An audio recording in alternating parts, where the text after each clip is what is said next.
This is CUNY TV, the City University of New York.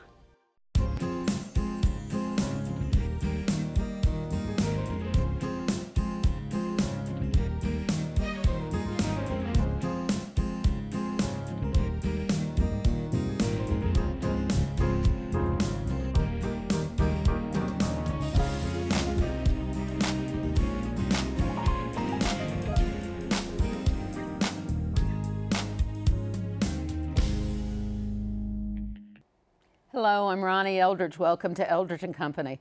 With clarity and common sense, Les Leopold debunks the myths of Republican economics and presses for bolder Democratic proposals, and all in plain language and with much passion. His most recent book is, and I love this title, The Looting of America: How Wall Street's Game of Fantasy Finance Destroyed Our Jobs, Pensions, and Prosperity, and What We Can Do About It. And he's my guest today. And what's happening on Wall Street? It's like nothing changed. They're back doing it again. The biggest banks got bigger, significantly bigger.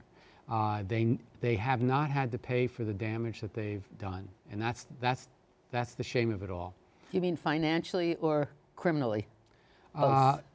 I'm more concerned, frankly, financially. Yeah. First of all, the top leadership should have been, the bank, the management should have been replaced, just like any other bank that runs into trouble. But no, they were so big that they didn't even replace the top management, number one.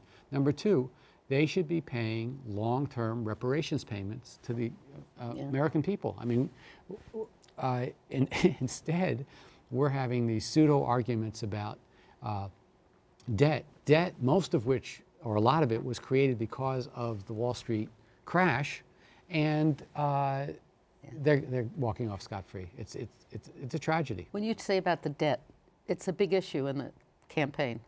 It's a pseudo issue. Yeah.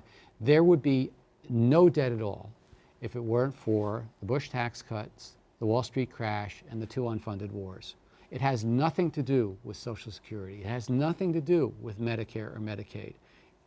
It's completely manufactured. Republicans... Or the expenses of programming, the programs that we have. It has nothing to do with social programs.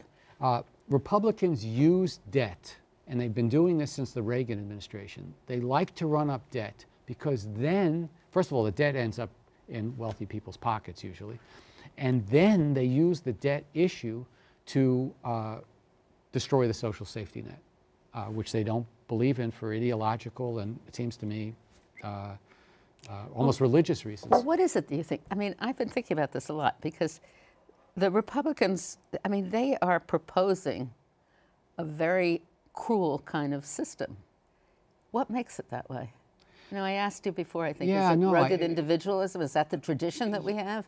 I think it's more than rugged individualism. It's the notion that morality only applies to individuals. I mean, you get what you deserve. It's the old Protestant ethic all the way back from Max Weber. How do you know that you're one of the chosen that can go to heaven? How do you know? Well, the sign is that you can go out there on your own and supposedly on your own accumulate all this wealth. And the more wealth you create or that you get, it's a sign that you're one of the elect.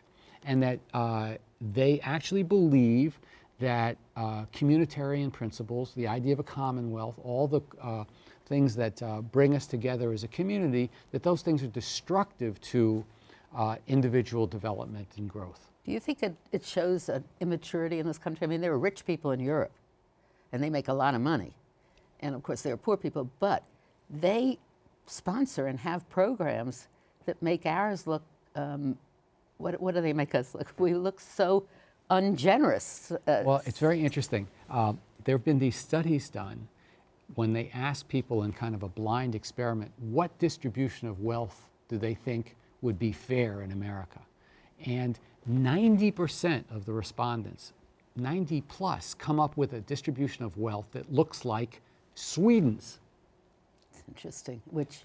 So in other words, I think what you have is you have a generosity of spirit probably on a mass level, but then this kind of ideological elite-driven passion political process. I mean, it's not like the Republican Party is not a mass party. It's a party driven by financial elites, corporate elites, and political elites. And they love the idea of accumulating more wealth and power from the rest of us. They think that's like what you should do. And that's completely different.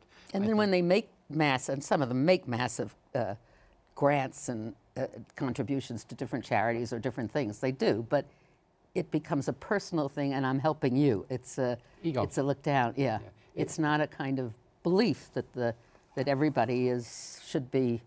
Well, as Roosevelt said, what the four freedoms? You know, what was it? Freedom from want, freedom from. I mean, the whole thing. It's just well, the so idea different. of having a commonwealth, of us being, we're not talking about socialism here. We're talking about human contributions to each other. The fact that life is better when basic things are taken care of collectively, because they can be done better collectively than they can individually. The idea that somehow individual competition for health insurance is going to produce anything positive for mankind is ridiculous. I mean, it's like, it's an idea that when you say it, you go, how can anybody who's got a brain in their head possibly advocate that this is a good thing? In fact, you don't even need a health insurance industry. What you need is health care. Right. And then when they talk about Social Security and maybe having your own personal fund that you can invest coming out of this financial crisis, if people had done that, then we would have been much worse off, right? There would have been more food stamps that they complain about. Had they had that going into 2008, they would have lost approximately 60% of the value of those funds.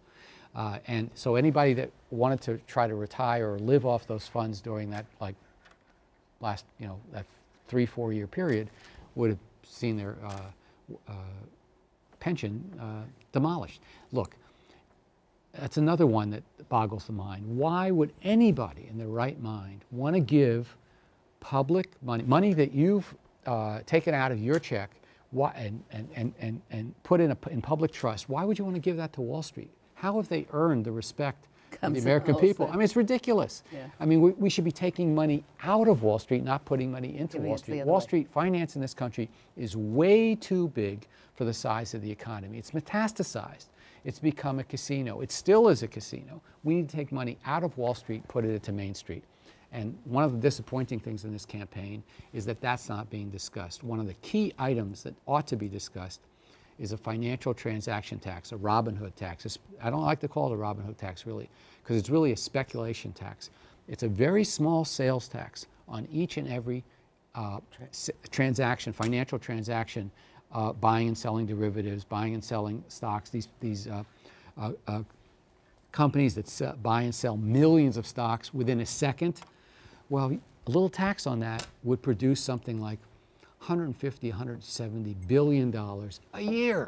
Why are people so opposed to that? I know that's always been discussed in New York City, for instance. I don't know that people in general And it's dismissed. Oh, it's dismissed in New York City because the bankers don't want it, because it's going to move money from the financial sector into the Commonwealth. That money, by the way, is enough to send every single kid in this country to a 2-year or 4-year public college or university for free.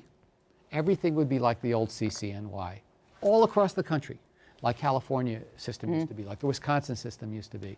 By the way, now Wisconsin spends more money on prisons than it spends on their wonderful university system. So they would not miss that money. Wall Street would not miss that money. The millionaires and billionaires would not miss that money. But they wouldn't miss the money in any of these things if we taxed the rich at a higher rate than we tax down. Or is that what you would say? Is there a difference between rate and... There's a difference between the kinds of... what we need to understand is that wealthy people do not earn their money through income. They earn their money through capital gains and these other tricks called, which is the same thing, carried interest, and where they're taxed at a maximum of 15%. What you need to do is eliminate carried interest and capital gains for anybody who's going to claim more than, let's say, $1 million. I'll be generous, make it $1 million. It could be 500,000. Like with your home. You know, if your home's too valuable, you can't get it. You can't keep all the money tax-free. So then what happens is then all their income becomes taxable at whatever rate you want to tax it at. I'm for going back to the, I believe that that great communist from the 1950s, Dwight D. Eisenhower, had the right idea. When the marginal tax rate in today's dollars, $3 million or more, the next dollar was taxed at 91 cents on the dollar.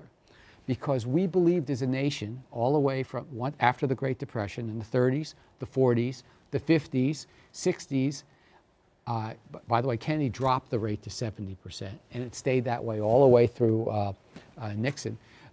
We believed that the super rich didn't need that money, and the American people did.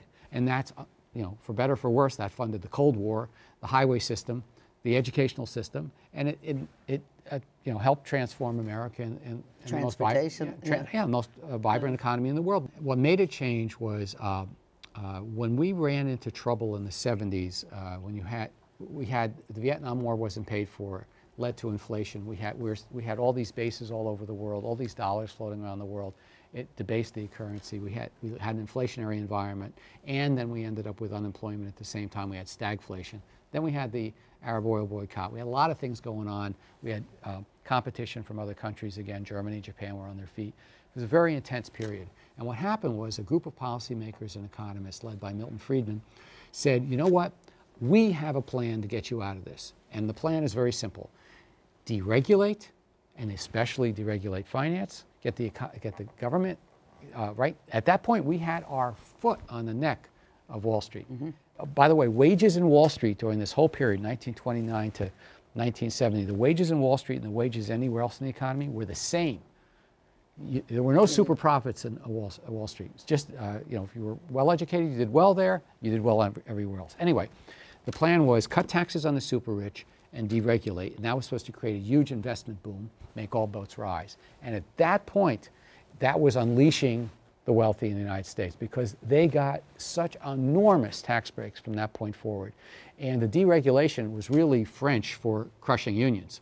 Not only did you unleash Wall Street, but that was when we went to war against unions, and that put downward pressure. And that also made it so much more easy to globalize because there was no one going to stop you from taking your plant overseas. Unions were getting weaker and weaker. They didn't have the muscle anymore. And politicians, being the chameleons that they are, saw where the money was and started to shift their policies. Both Democrat and Republicans started deregulating finance, started cutting taxes. And once the genie's out of the bottle, it should have taken a crash to begin to turn it around. And the sad part is we didn't do enough. We didn't do enough when they were on their knees in 2008 on life support, begging for help. And anybody that says they weren't, and we gave them the help, but we didn't ask for anything in return. You want help?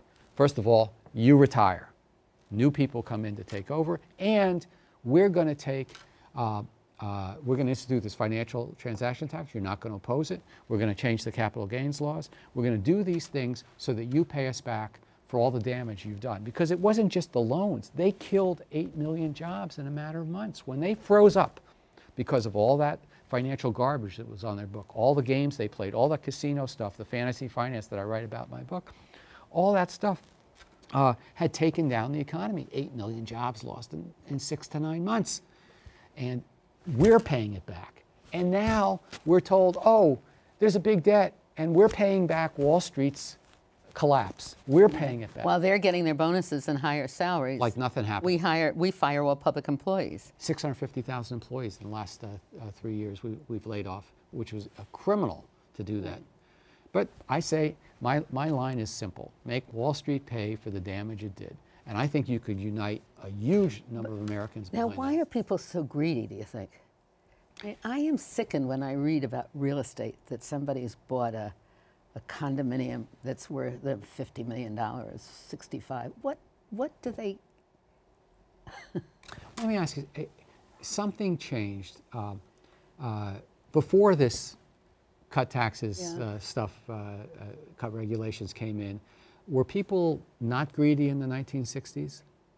I asked myself that. Yeah. I think what happened was that we had a sense of what the right structure of esteem was in this country. We were talking about Robert Kennedy before. I remember he used to joke how Gene McCarthy. and Jimmy McCarthy. Well, and Yeah. he had this joke about how his father told him, Go out and run for office. Don't I pay used to attention say to rich that people. about It's boring. Averell Harriman.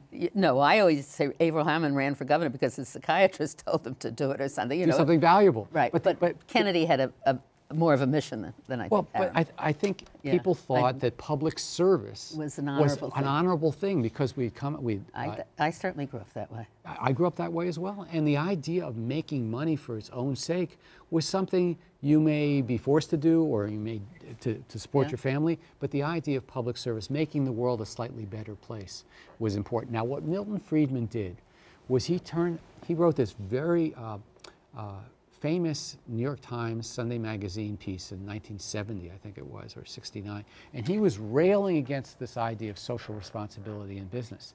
He said the best way to have a healthier society was for all corporate executives to pursue profit, because the invisible hand would make that a more efficient allocation of resources. So he was arguing against the kids that were telling their parents, what are you doing? You're investing in napalm, you're doing this, that, and the other. So he's the one who made greed is good a philosophical point, along with Ayn Rand. Yeah. Now, what he missed, and I think what we all missed at that point, was what was going to happen to finance, because finance is not like the rest of the economy. Because since it doesn't produce, this financial engineering that's supposed to produce all these great products, produced toxic waste, financial toxic waste. And it will always produce financial toxic waste. Because it only produces money for the people who've made the deals. They can rig it. They can rig the game. And they also don't pay, we said about capital gains tax, but if you're a hedge fund operator and you make a lot of money, you're paying capital gains on that money and not a straight income. They call it carried interest. But carried interest, that's the same thing. Yeah, they have a way of, it was originally designed for very small businesses, and of course, the hedge funds. Let's talk about these small businesses that the Republicans keep talking about. I mean, when you talk about small business, you think about the guy who owns the drugstore on Main Street, or, around the corner of the little bodega and all that kind of stuff. But the majority of small businesses, are they really small? I don't think they're that small, no. Yeah. And I think, see, if you count number of employees, in my next book, How to Make $1 Million an Hour, I compare a hedge fund to Apple. And in 2010, one hedge fund with fewer than 50 employees made the same profit as Apple, which had 40,000 employees here and 700,000 contractors overseas. Same number of employees. So if you define small business by number of employees, which is the way they define it. They do it. I was looking up at the SBA. And of course you've got all these financial numbers. It's ridiculous. Right. Look, I personally would have set the bar at $1 million, and I would start, and then I'd set another bar at 3, and another at 5, and another at 10, and I would have the tax rate at 10 million go very steep. And that way you wouldn't have an argument about small business. You say, look, you're making $10 million or more, you're going to pay. You wouldn't even know. I don't think. You'd never miss it. And the other thing that we're afraid to talk about in this country, which the European countries are willing to talk about, is a very small wealth tax. Because some people have no income, and they're just accumulating this enormous amount of wealth. And so you put a small tax, like 1% a year, on that. Kick it at $10 million. It's got that. So now you're hitting the top 50,000 families, and have them give back. See, this was not an argument during the New Deal, World War II, Cold War. This was not an argument. People understood that if you were super rich, you gave back to society because you believed in it. I tend to think now that people, what they believe in is just their own wealth. Right. They don't believe in it. It has to be that, isn't it, if you're going to spend your life doing that? So you want to have the transaction tax. Yes. What else do you want to do? I want to send every kid in this, I want to eliminate the student debt problem entirely. I don't want to talk about low interest loans. I don't want to talk about, debt forgiveness. I want no debt. I want us to fully fund our public education system through college, all the way through graduate school, medical school. I don't want our doctors to have to go take a high-paying job and sell out the pharmaceutical industry because they have to pay back $1 million of stuff. And I think we would have an enormous boom in this country. Can you imagine how many people would start trying to go to school? You'd have universities expanding. All of that's American labor. You know, you can't. More teachers, more people providing all the services around each campus, It would doing all be. that kind of stuff. It would take unemployment would come crashing down, and by the way, you'd have not just a more technically proficient society, a more educated society means you're going to have better political debates, better discussion. It's what you need for a vibrant democracy, and we can afford it. You know, I was just looking today. We are not overtaxed. We are not suffering from big government. We are. Sweden pays how much? Like 50%, 60%. We're like More. 30%, 20%. We're way at the bottom of the list. We're down there in many things. We're down there with the developing nations who can't afford it. We're a very rich country, but we're afraid to act like a country, that we prefer to act. I think you might be right. We prefer this rugged, there's a large number of people that buy this ideology of rugged individualism, anti-government. I don't know why. We don't have a big government. I don't understand where it's coming from. What other things would you do? Well, we've got, we've got the tax reform, we've got the transaction tax, we've got the education. I would think long and hard about a kind of a Manhattan Project for clean energy. We don't have it down yet. We've got to create we've got to do something about global warming on a big scale. And that means getting entirely away from fossil fuels. We have to get away from fossil fuels. And the way to do it is to lead the world in the technologies that we're going to need. We need, in order to convert cars to something, to non-fossil fuels, you either need incredibly efficient batteries, you need new fuel sources, and this requires a lot of R&D. And look, we could build a nuclear weapon during World War II. We can't. This is a dire threat. You know, maybe when Fifth Avenue is under a couple feet of water, the wealthy folks there will say, "Oh, you know what? We need a Manhattan Project on clean energy." So I think that would be a big one. Another huge job creator, if we could do it. But I think these things are not being discussed because and respect for workers and protection. So well, that's the final one. It's the tragedy of the last 4 years is that the whole idea of people are still trashing unions, which blows my mind, because when unions are strong, no matter what you think of them, the average wage goes up for everybody, not just unionized workers. But now that unions in the private sector are less than 7%, 6.9 I think it is, the playing field is no longer level for And the organizing. ironic part is when you're a union member and your wage is good, you go out and you spend the money. You don't spend it buying stocks usually. You may put some money away in a retirement fund, but you're not going to spend your money acquiring you're not going to buy paper that's not going to help anybody. Yeah, credit default swaps are not high on your list. But it also raises everybody's wage because you have to compete for labor. So if the price of labor is going up across in, let's say, a third of the economy, in 1955, 1 out of 3 American workers in the private sector was in a trade union. That means almost in every single family across this country there was a trade union person. So now it's like 1 in 15, 1 in 20. It's ridiculous. So they had this thing called the Employee Free Choice Act, which made it easier to organize, and it never saw the light of day, even when the Democrats controlled Congress. They were so afraid of what the corporate interests were lobbying so hard against it that they ran for cover. That little platform there, those 5 points, would work. And so how are we ever going to make it happen? But the other thing, let's come back to the campaign. That remark about 47%, is it 47 or 49? 47. Yeah. That was so indicative of what we're talking about. Look, that is in the soul of these people who are running. They think that. And people are deciding on the results of a debate. Who to vote for. It's sad news. But then people really have to get themselves organized. Well, yeah. Look, Occupy Wall Street. The kids hit the theme. Yeah. The 1%, 99%, and it changed the discussion in America while it was going on. They nailed Wall Street, and America responded. The problem is we don't have a political entity that's willing to nail Wall Street and stay on it. And that's what we need. I don't know where it's going to come from, but that's what we need. This is going to take us off all these serious things, but we talk about globalization and everything. You in an article, and you write a lot of articles for Alternate, and if people want to read more things that you write, they should go to Alternate because it's a wonderful series of articles. You mentioned that somebody working here for McDonald's makes what? How much? The minimum wage? Yeah. But in Europe, what? They get guaranteed vacations, sick leave. Sick leave on your vacation. Yes, so if you take your vacation, you get sick, then you get an extended length of time. Right. So how do we let that unequal? We talk about all the lower cost labor in China, but what about the other way? Well, in Europe, first of all, the trade union movement is quite a bit stronger. And a matter of fact, we, the United States, encouraged the development of trade unions in Europe after World War II.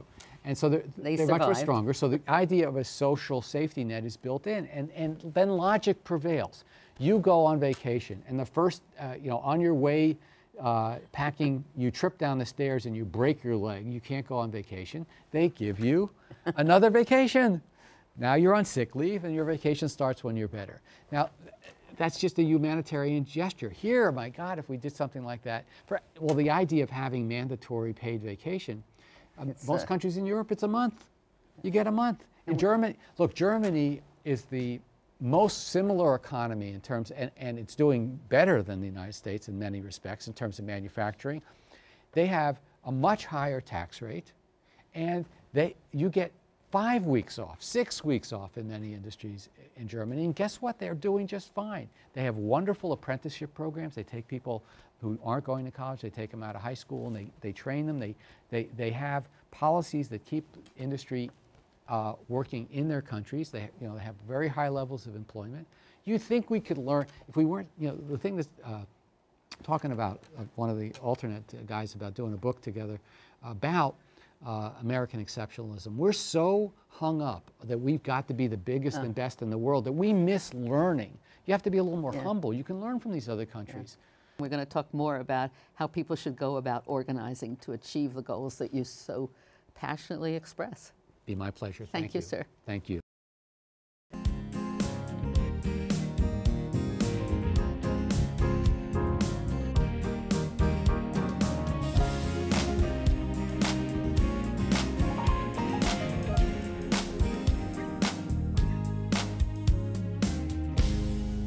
If there are any people you'd like to hear and topics you'd like us to explore, please let me know. You can write to me at CUNY TV, 365 Fifth Avenue, New York, New York, 10016, or you can go to the website at cuny.tv and click on Contact Us. I look forward to hearing from you.